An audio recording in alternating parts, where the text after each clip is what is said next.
gonna wing it. I'm not. I mean, I got some questions in mind, but just Okay. roll. Let's see how the conversation goes. I guess. Yeah, sounds good to me. Awesome. Um, we uh, we live, Sam. We are. Cool. Um, man, I had to jump through some hoops and get some of the drinking bros to share it because I am shadow banned like a motherfucker on Facebook. Uh, Why? Did you I I don't were you doing I some don't nefarious shit? I must have been. I was with probably I'm probably on a domestic terrorism list, but that's all right. I guess. So you know no, I see. I've got like 14,000 followers on Facebook, and I posted, and I tagged you, and I tagged Black Rifle in it, and it was up for 3 hours on my Facebook page, and got three reactions, like Oh, wow. three total, as son of a bitch. So anyhow, um, welcome everybody that's listening. I'm here with Evan Hafer, CEO of Black Rifle Coffee Company, former Army Special Forces, and host of Free Range American podcast. Big fan of your work, man. I've been looking forward to this conversation for a long time. How the hell are you? Thanks for being on the show. Man, I'm doing great. I can't complain. I mean, it's another day at Black Rifle, and honestly, it's a every day above ground's a good day. Dude, that looks like might be the funnest place on earth to work. I mean, I know you guys are pretty good at marketing, so I'm sure you church it up a little bit, but it looks like a blast.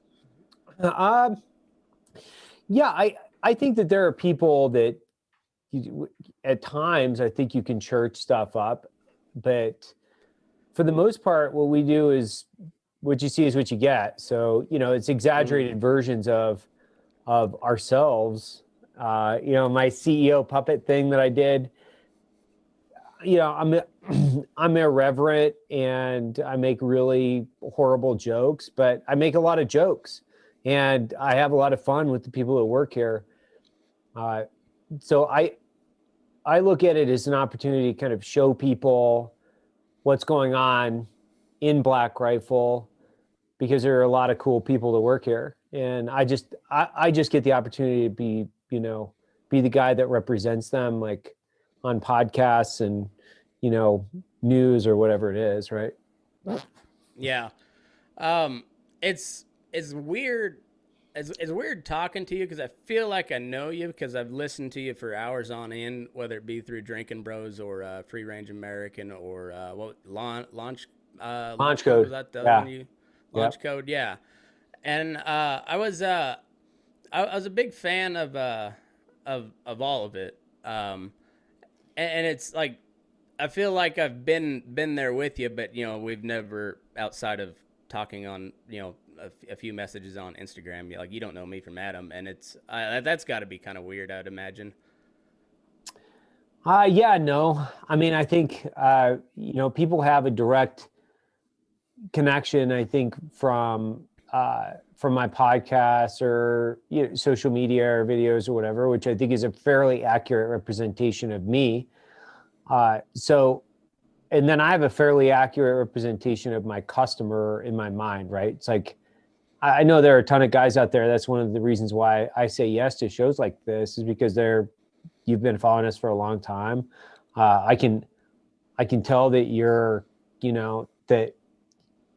fired up when it comes to the brand, and you're a great customer. So why wouldn't I take an hour and talk to one of my customers? Like, that's super easy. One of the tertiary mission statements of this is to inspire other people to go out and do the things that they truly love doing. I love the fact that this company I've been able to emancipate myself from government service, is what I tell people, right?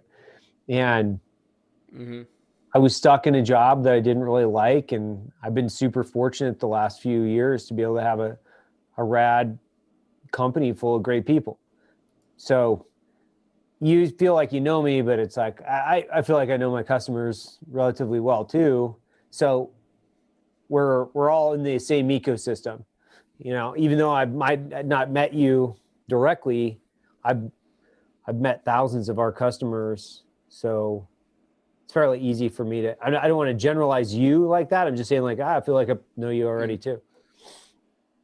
Well, it's cool. You know, I grew up like my biological dad was Vietnam vet. He did a couple tours over there. Had a couple Purple Hearts and whatnot. And I don't know much about him. I went into foster care at for a while, and I ended up being adopted. But I just know, like, you look back at especially like Vietnam. There was what, several 100,000 of our guys that went over there, like millions, I guess, that deployed over there.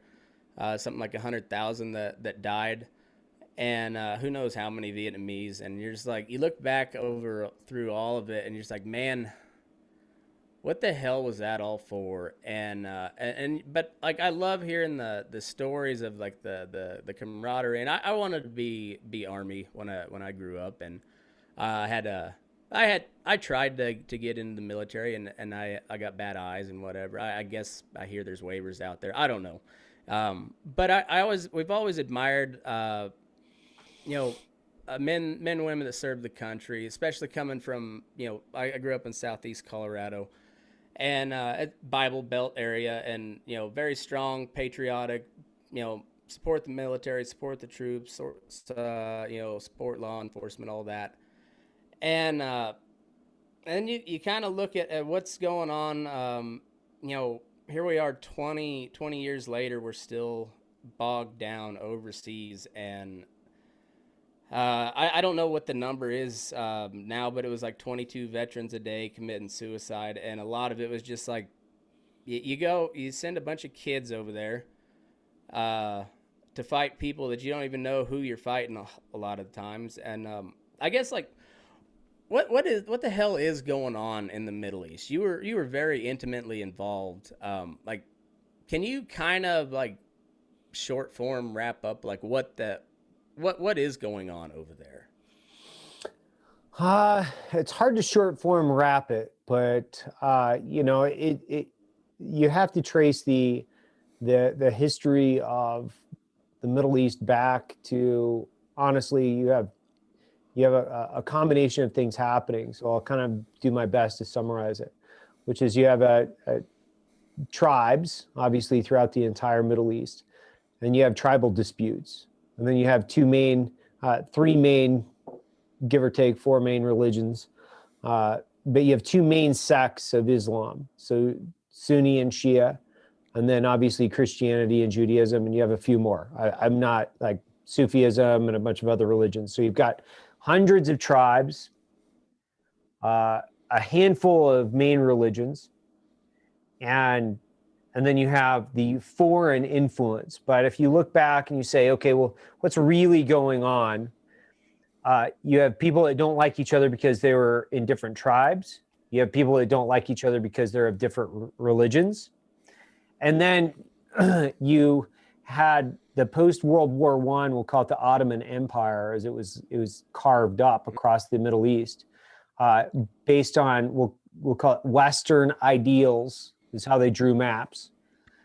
So then you drew maps down the middle, separating tribes and in religions and a few of these other things, which ultimately causes a lot of problems. And then you have a massive influx of wealth from petroleum in the last 100 years. So you have tribalism, religious differences, massive influx of wealth and power, and then the cornerstone of the international economy obviously is petroleum, because that's how we move shit. Yeah. And so you have strategic interests. So now it's not just tribal, local, religious. It's wealth and then strategic outside influence. So you have a lot of people that don't fucking like each other with very competing value sets, and a lot of people that have a lot of fucking money and power to gain. And when you do that, when you draw all those lines and they intersect on a map, it's going to be a shit show. There you go. And that's Syria right now, ain't it?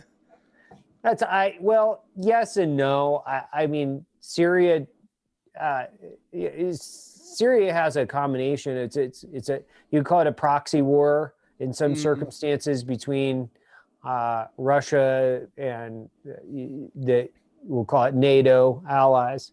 But yeah, you've got Syria being used as more of a proxy for outside competitive interests that want to have influence in the Middle East, because it has strategic influence. But I'm so dated on my information, I try not to pay attention unless it's, I'm fairly anti-war these days. Like I spent the majority of my adult life in war zones. And I think that there are wars of choice and there are wars of necessity. And when you look at a war like World War II, that was a war of necessity. There was zero doubt that either the Nazis or the Japanese were looking to completely rewrite what we know as Western civilization. So, and then Eastern civilization on the, on the Pacific front. And yeah, it's, I think that's right. And I'm pretty libertarian. I'm leaning more and more towards anarchy the older I get. And and it's not that I like chaos. It's just like I fucking hate everybody more and more, And so it's like I don't want anybody deciding anything for me. And then and then I choose to live out. I grew up out in the middle of nowhere, but I moved to the city for a little while, and not even a big city, but big enough for me anyways. And I didn't like, I like people, but I kind of like them from a distance. And so I moved out to the middle of nowhere, and then like the world seems to be burning down around us. And in the meanwhile, like I just go check cows every day, and like I listen to reports about, everybody's pissed off about masks and shutdowns, and I was like, well, outside of like a few minor inconveniences out here in the sticks, like it really hasn't affected us too much. But I try to stay plugged in because it seems like a lot of these big decisions that everybody says is no big deal, they end up hitting us out here in the sticks hardest because nobody really cares.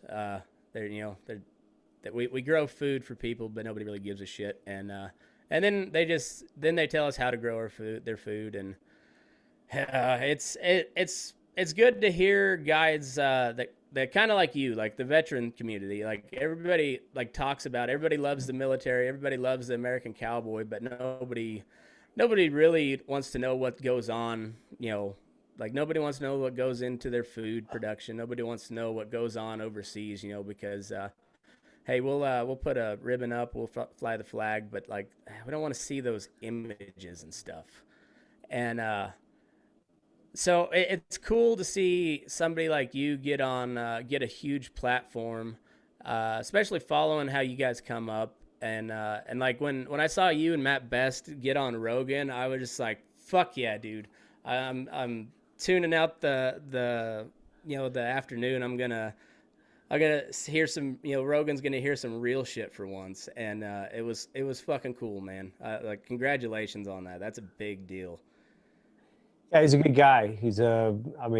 Obviously he's got the biggest podcast in the world, I believe, but he's a really good guy. He's just a normal guy. So it's super easy to talk to. And I enjoy talking to people. So, besides the fact that he's got a huge platform, he's a really good guy. So it's like, why not? And he's honestly, like, I think there's a lot of people that he's affected their lives in a really big way, because he's forced people to think for themselves in a lot of ways, right? He's opened people up to different forms of information, and they think for themselves. And this groupthink that goes on in our society is fucking dangerous. Every time you have a national epidemic of groupthink that is hyper partisan, it goes fucking wrong every time in history. Yep. Every time in history, it's always gone wrong. And Yeah. you see what's happening in our country, and you see, journalists, for instance, they're encouraging the removal of other journalists and censorship and banning information. And it's like, what the fuck is going on in our country? People think that that's just the way that they should do business. Yeah, I wore this shirt for a reason. I was hoping you were gonna go on a rant. So I've seen people that I like, older folks that I've known and respected my whole life, and like, I may not agree with them politically. Like I've always thought they were pretty well reasoned, and you see them dipping down like my lane of conspiracy theories. They're like, no, I'm supposed to be the crazy guy out here. Like you're not supposed to be following me down these rabbit holes. Yeah. Yeah. And they're like falling for stuff that I could see like a mile away. No, that's just horse shit. But I don't know. But then you have this whole like Epstein thing, and which was supposed to be some right-wing conspiracy. Turns out, well, that's pretty fucking true. So what conspiracy isn't true anymore? Like it's fucking wild. Well, I don't know if there's any conspiracies. There are obviously a lot of, I would say, conspiracies that we don't know about. The good ones we don't know about, right? Yeah. But I think there's just general humanity that people have to be aware of. Mm-hmm. It's like people in positions of a power people in positions of power will abuse power. So we should never be surprised. We should just be like, yeah, of course they're going to abuse power. Like, that's the history of the human being. Right. And all of a sudden people are like shocked that people in power are abusing power. And I'm shocked that people are shocked, because it's fucking nuts to me that people can turn on the radio or I sound like I'm in the 1800s, but they can, flip on social media and they'll be like, oh my God, a person in power has abused power again. This is fucking crazy. It's like, right. You mean the thing that is more predictable than weather, you're fucking surprised about? Yeah. And yeah, it just fucking, it makes me like, it makes me a little bit nuts, and it devalues what I think human intelligence for me at times, where I'm like, you fucking people have lost your minds. Like, of course, there's conspiracies, and of course there are people in power doing all kinds of fucking weird ass shit. That's why you have to, you can't politicize law enforcement, for instance. You can't weaponize and politicize law enforcement, because they're there to enforce the law. And it's super fucking black and white. They're there to enforce the law.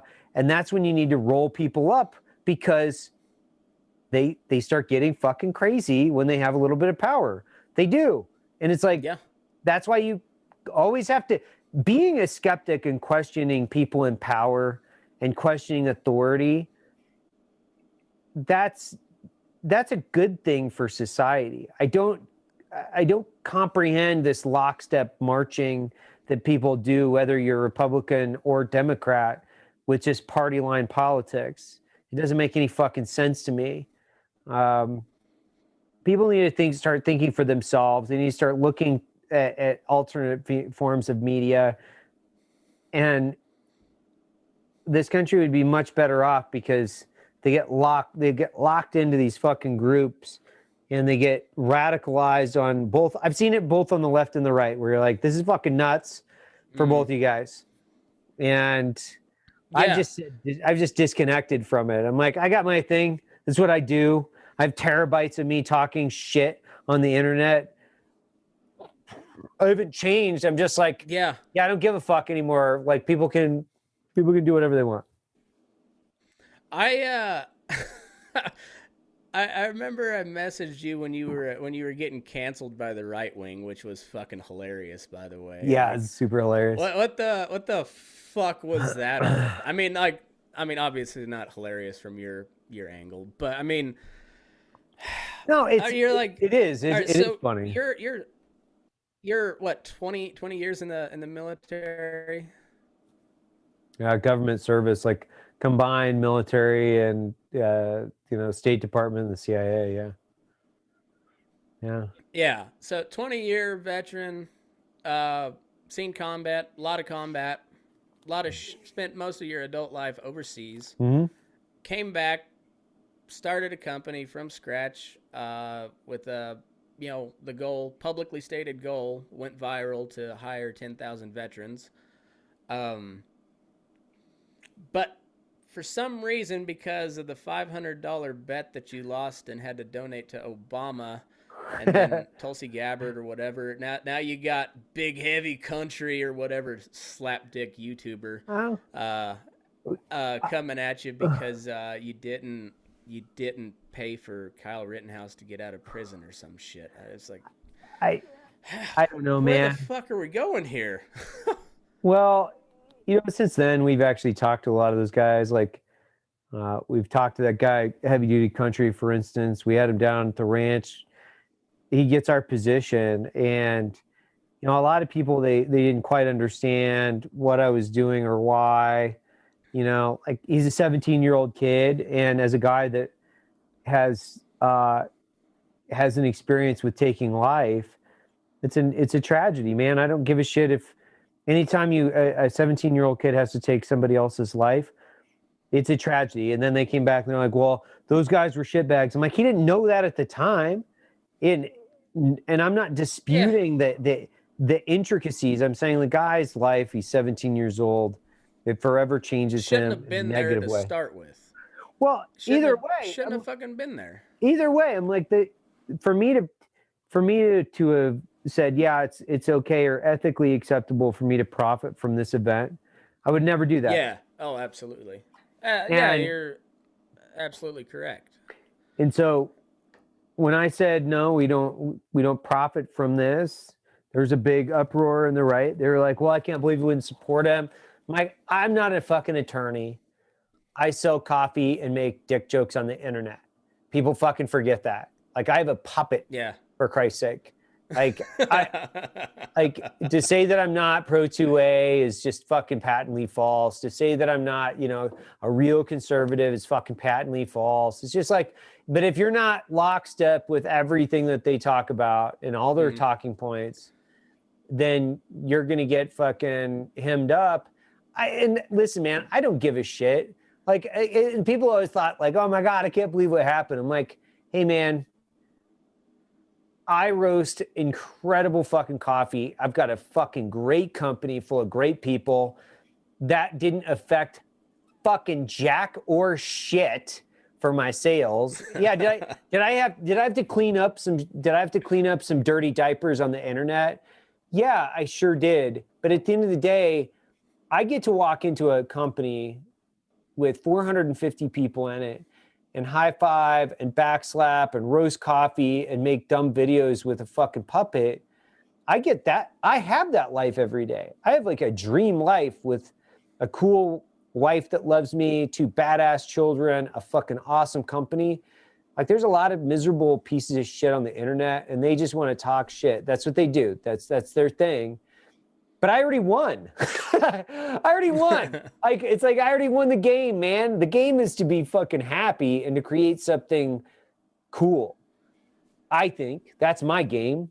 And they're not going to cancel me. Like, they can't cancel my fucking company. They can't do it. They tried. Actually, both the left and the right both tried in fucking 72 hours, and they both failed. So they can both fuck off. I'm over it. Awesome. I love it. I also love the fact that you control your dad and make like very well produced videos about it. Like, that fucking cracks me up. Like, the fact that his whole birthday you went around asking him what you should buy for Logan on his birthday. Like, it's such a dick move, but it's so fucking funny. So funny. He's a funny guy.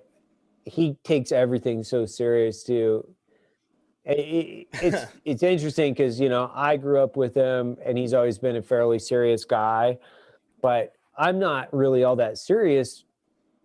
I'm not really that serious all that much. Like I gotta switch. Like I can go from serious to not serious. I spend most of my time not serious, you know. And my dad's finally realized that about me. So he's finally realized, like, okay, I'm really sarcastic. I've got a really dry sense of humor. I'm gonna fuck with him nonstop. And I don't know if he necessarily appreciates it. He's just accepted it at this point, you know. Yeah, it's I don't know, man. It's just cool. It's neat seeing that where you can just bust his balls, but still you have a like a very serious kind of warm fuzzy type article about him, and it's just cool. I love how open and like just transparent you guys have been since the beginning, and I wish more people would do that in agriculture, and you know, it's such a. I think it you're gonna catch some heat. I mean, like I'm sure you guys knew that once you started like your following started to get big. You know once you get attention, you're gonna catch some heat. But if you just be real with people, like that's what they have to hear, you know. And I don't know. I wish we'd see more of that on the ag side of things. But it's I don't know. It's cool. You guys keep doing what you're doing because it's fucking entertaining to watch. Well, it's entertaining and it's already, you know, it builds. I hear it from business owners all the time. They're like, man, I wish I could do that. And I'm like, you can. It's a $500 camera, dude. It's not, Yeah. you know, like we're not landing fucking rovers on Mars. We're just like putting ourselves out there. And Jared and I and Matt, you know, we really haven't changed all that much in the last 5 years. People think that we have, and it's like, not really. We're still doing the same shit that we've always done. Jared and I talk every morning. Matt and I talk, you know, like probably every other day. And we're still doing the same shit. It's like we just want to do more in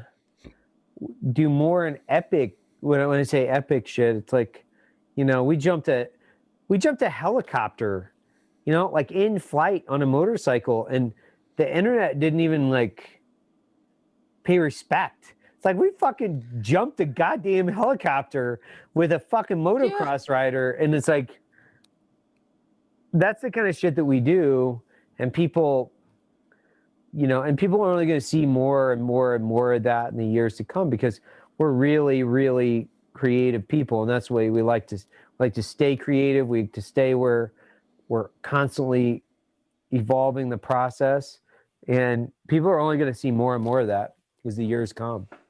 Yeah, and you put miniguns on a Prius or some shit like that. Yeah, we put a cannon, a Vulcan, Yeah, on a that's Prius. what it was. Mm-hmm. Yeah, yeah. and the next thing we're doing is like, it's unbelievable. Like what we're doing right now in the background, like it's unbelievable, and people are gonna look at it and they're not gonna understand what we did and why, but it'll be fun. I mean, it's fun to us. Yeah. When you went to Vietnam, like before the COVID shit all went down, like didn't you go back with a couple MacV guys or SOG guys? No, we were planning that trip to go, Oh, and that's right. we went to Guatemala, but I'm still planning on going to Vietnam with some MacV guys, and I've been trying to recruit another guy to go with me, and I don't really I don't really know when this COVID shit's gonna get to the point where we can get travel restrictions lifted. I think eventually it'll kind of shift to the point where you have to have the immunization or something like that in order to travel. I'm not sure. So we're kind of waiting for this stuff to stabilize before we start again. Nice.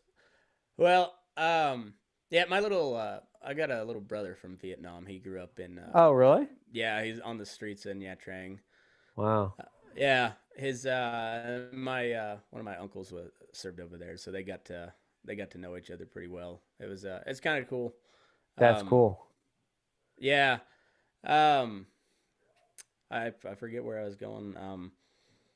Oh, so you guys source all of your coffee overseas, right? I mean, like there's very little coffee grown in the U.S., right? It's like just Hawaii and that's it, right? Um, Hawaii and a few other really, really small crops. There's like one crop in California. Um, I think there's somebody trying to grow coffee right now in like Louisiana. Mm. Uh, I haven't. I've tasted the stuff obviously from Hawaii. I've tasted the stuff from California. I haven't tried the stuff from Louisiana. It's like Louisiana, Florida. Somebody's trying to grow it down there. Um, I don't know if they've been successful. I think they need a little bit more elevation, but hey, you know what? Maybe they're going to be successful. Maybe they're not. Um, but we source everything that we source is you know it's a handful of countries: uh, Colombia, Brazil, Guatemala. So you got kind of all of Central and South America, and then you have you've got. I don't do a lot of Javas, meaning I don't do a lot of like Southeast Asian coffees just yet. Mm. Um, I don't do a lot of African coffees, but I like kind of that Central and South America coffee. Uh, there are so many different forms of coffee down there that I could stay there the rest of my life and just roast coffees from Central and South America and never get bored. And I don't think it wouldn't get boring to the customer either. But I do like one area in Africa. So I'll drink some coffees from Ethiopia, which I really love a lot of the coffees from Ethiopia. That's the Uh, birthplace of coffee, right? Correct. Yeah, it's the birthplace of coffee. And um, so I'm a huge fan of Ethiopians, just like Ethiopian coffees, and the people for that matter. They're pretty epic as far as like that corner of the world is pretty amazing. Uh, but if I go to like my favorite coffees in the world, they're grown in Ethiopia and then Panama, like Okay. my two favorite. Um, how many shady characters do you have to deal with when you're like getting your coffee? Hardly any. Really? No, it's you think about it. You're in the ag community here, right? Yeah, yeah. I work in a small grower feedlot, so but Right. yeah, I grew up farm and ranch. Same. It's the same in Central and South America. You go down there, Okay. and the guys growing coffee are farmers. So you don't really deal with a lot of shady people because they're labor industry folks. And labor industry folks are not typically shady. It's when you get into like finance, that's when you start that's Yeah. when you start running into shady people, you know what I mean? See, I was thinking more like along the lines of like customs agents and stuff. But No. I Yeah. like I don't even think the like the coca farmers are probably bad people. They just growing a crop, you know. But They're just that farmers, dude. I mean, yeah, that's what it is. And yeah, I don't know. I've never spent much time over well any time overseas. I've spent my church went on a mission trip across the border into Mexico when I was in high school a couple times. That's the most I've been out of the country. But I had two brothers that were one from Haiti, one from Vietnam. They wow. grew up real rich. Just very just super privileged countries of Vietnam and Yeah, Haiti. yeah. Both orphans. It's Wow. just I mean, you couldn't ask for a better life. Just to Right. grow up on the streets of Nha Trang. Hmm. It's so I mean I guess I got a little bit of a cultural immersion, but it was I need to go travel at a point, but I um what ultimately is there some sort of solution in the Middle East? Like where we going there? Like it just seems like, yeah, I just hear that there you hear the media ramping up talk about how the Taliban's getting more out of control, and that's their, there's like a May 1st deadline to that we're supposed to be out of Afghanistan, and now they're like what the fuck? I think they're, if people are looking for a solution in their lifetime, they're never going to find it. I think you have to define what solution is, which is, Yeah.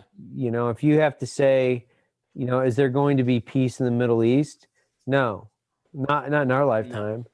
Uh, and it will, and I should say, if you want peace in the Middle East, it's going to take a international coalition, like a no shit international coalition, and I don't even know if it's possible then. But the peace in the Middle East is a fiction. They people Mm. like to sell us on this idea that this is going to be peace in the Middle East. In order to have peace, you have to get the participants of the war to lay down their arms. And as long as there's been tribal uh, discontent, there's been wars in the Middle East. So as long as there is tribal or religious differences in the Middle East, so we can take the economic circumstance of like just wealth, power, and petroleum, take that equation out. We'll say maybe we can solve that one, and then say, well, how do we solve tribal and religious differences where people will assume that they're correct based on a religion and they'll try to convert people through death? Well, that's happened for several thousand years. It's not going to stop Yeah. in our lifetime because people believe that they follow, their God, and their God is the Mm. right God, and the other person that doesn't follow the right God is wrong. So I don't know how you, I don't know how you solve that. And we're definitely, as Americans, we're not going to solve that. Well, we can't afford to. I mean, that's the other thing. It would take trillions Oh. of dollars, and we just can't afford trillions of dollars of debt. There are other projects that we could work on that would be way more beneficial to us in the long run. I yeah, I agree. Um I think the powers that be are still gonna try, I guess, air quotes. But I think that's because there's a lot of people that got very wealthy from selling arms to the government or other governments and sustain this whole thing, whether it be arms or logistics or whatever the case may be. Um, yeah, and it's just like the same old gangs back in power. So I mean, it's not like they ever really left as shit for as much as Trump hated the deep state. He sure hired the fuck out of them, didn't Well, that's Washington. You know, Yeah. when I like to tell people this, it's do you know how to work do you know how to work a skid steer? You know how to Mm-hmm. drive a skid steer? A Yeah. lot of Yeah. people don't. A lot of people don't. Mm. So in order to figure out how to work a skid steer, you got to go to somebody that knows how to work a skid steer, right? Washington is Yeah. just like that. It's like you You have to go to Washington and then hire people from Washington to even figure out how the fuck it works, because it's a lot more complicated than a skid steer. It's sure this shit is a lot more complicated than that. And I think differentiating between professional bureaucrats and the deep state, there's a lot of people that kind of, they have to differentiate between that is professional that go from administration next administration. They have a full affiliate. They'll just go from like this administration, but they'll work a lot. It's administrations, and then pollute what their ideology is, when then the Fed obviously tries to enforce that across the United States. That's where people get really fucked up. That's why I'm always talking about less government. Less government's a good thing, you know. I like really good interstates because I like to travel at 90 miles an hour down them. You know what I mean? Those are good things. But outside of that, I don't know. I don't know what I still haven't figured out a wide variety of utility that I think the federal government's good for. Not much. I mean, they're good at sending you a bill. That's about it. Which, like, maybe that's what the total solution should be, is like, instead of paying your taxes or whatever, like they actually send a bill, like you don't withhold every month or whatever, every paycheck, don't withhold, they just send you a bill. And I bet you people would be really fucking pissed at the end of the year, like, what are we spending all this shit on? But that would be a great, that's a great plan. They should actually just let you keep everything, and then they'll send you a fucking bill. Well, people would start to pay more attention. I ultimately, that's my goal, but baby steps, I suppose. What's your ultimate goal? What were you saying? I said the ultimate goal is, you just keep everything you make. Like that's I'm a firm believer in that. But baby steps, at least maybe if we can get a line item bill, but like fuck, they'd have to pass a budget first before you could get a line item budget. Yeah. Right. Yeah. Yeah. Sam, whereabouts are we, man? We're just coming up on the hour mark.